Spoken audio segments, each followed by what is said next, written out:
nouveau visage de Dakar. De nombreuses infrastructures ont vu le jour ces derniers mois ou sont en train d'être réalisées dans la capitale sénégalaise. Le pays affiche sa volonté de rejoindre le club des émergents à l'horizon 2035.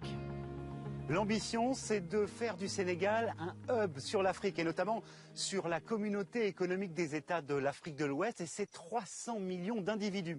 Pour cela, bien évidemment, il faut continuer d'améliorer le climat des affaires, simplifier les procédures et faire baisser les coûts pour les investisseurs.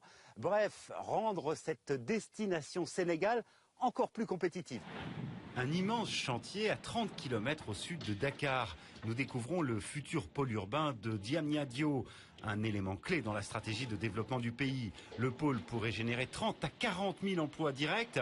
L'idée est d'installer ici sur plus de 3 000 hectares une vaste plateforme industrielle, des services, des universités, des hôpitaux, des administrations, mais aussi bien sûr une ville nouvelle. Ici, dans 3 ans, il aura 3 000 logements avec 15 000 habitants, 300 bureaux et commerces. Nous restons dans cette zone du pôle urbain de Diamniadio. C'est ici également qu'est sorti de terre en moins d'1 an ce tout nouveau centre international de conférences de Dakar. Tout près se trouve aussi le nouvel aéroport Blaise Diagne qui devrait être achevé l'an prochain.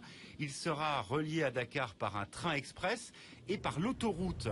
Un premier tronçon de 25 km est en service depuis 2 ans.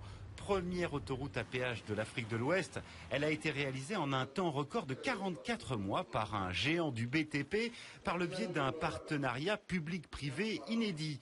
Un système que les autorités sénégalaises encouragent d'ailleurs très largement. Quand vous regardez la carte de l'Afrique, vous êtes à 4-5 heures de vol de l'Europe, 4-5 heures de vol des États-Unis, 5-6 heures de vol un peu plus Amérique du Sud, 6-7 heures de vol de l'Asie. Donc c'est vraiment un hub. Aujourd'hui, Dakar est le hub d'entrée de l'Afrique. La Diamniadio Valley, comme certains l'appellent déjà, a donc commencé à attirer les grandes entreprises internationales. C'est le cas du 5e groupe mondial de services informatiques qui, après le Maroc, a choisi le futur pôle urbain pour créer sa 2e base en Afrique. Pourquoi le Sénégal? Pour moi, il y a 4 atouts. Donc sa stabilité politique, chose très importante pour nous investisseurs, la qualité de la formation de ses ingénieurs, la qualité de ses infrastructures de télécommunications et ses coûts de production moins élevés que dans d'autres pays. Le Sénégal a aussi fait des efforts pour renforcer les capacités de son réseau électrique et baisser les tarifs grâce au mix énergétique.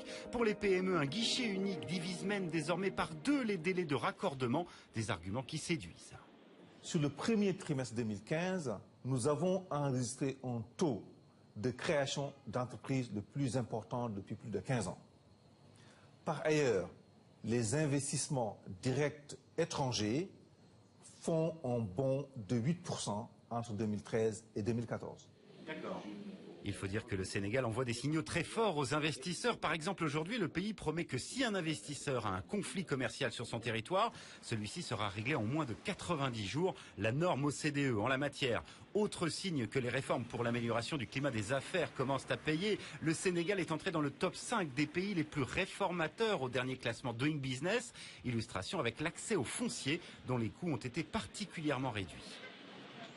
2 mesures phares ont été prises. Baisse du taux de droit d'enregistrement qui est passé de 15% en 2012 à 5% en 2015. Deuxième mesure, simplification des procédures d'acquisition d'immeubles. Aujourd'hui, avec une sorte de guichet unique qui a été mis en place, il vous est possible d'avoir en 72 heures votre titre de propriété. Avant de quitter Dakar, nous nous rendons dans cette business school, véritable référence au Sénégal. Elle a formé depuis 20 ans près de 12 000 jeunes originaires d'une trentaine de pays. Ici, les étudiants créent leurs entreprises pilotes. Certains ont d'ailleurs parfaitement bien saisi les opportunités du pays. C'est le cas par exemple d'une étudiante qui a développé un business de transformation de fruits et légumes dans les régions rurales. Au Sénégal, le milieu rural a une très forte potentialité. Donc nous, ce qu'on fait, c'est qu'on a organisé les femmes en GIE. On les aide à faire de l'emballage, de l'étiquetage et de la transformation de fruits et légumes. Elles font de l'apiculture et de l'aviculture. Et on les aide à commercialiser tout ça sur notre site internet de e-commerce. Le Sénégal en est conscient. Plusieurs défis restent certes à relever, mais plus que jamais, le pays compte bien faire valoir ses atouts et sa capacité à poursuivre les réformes pour devenir définitivement incontournable sur la carte de l'Afrique.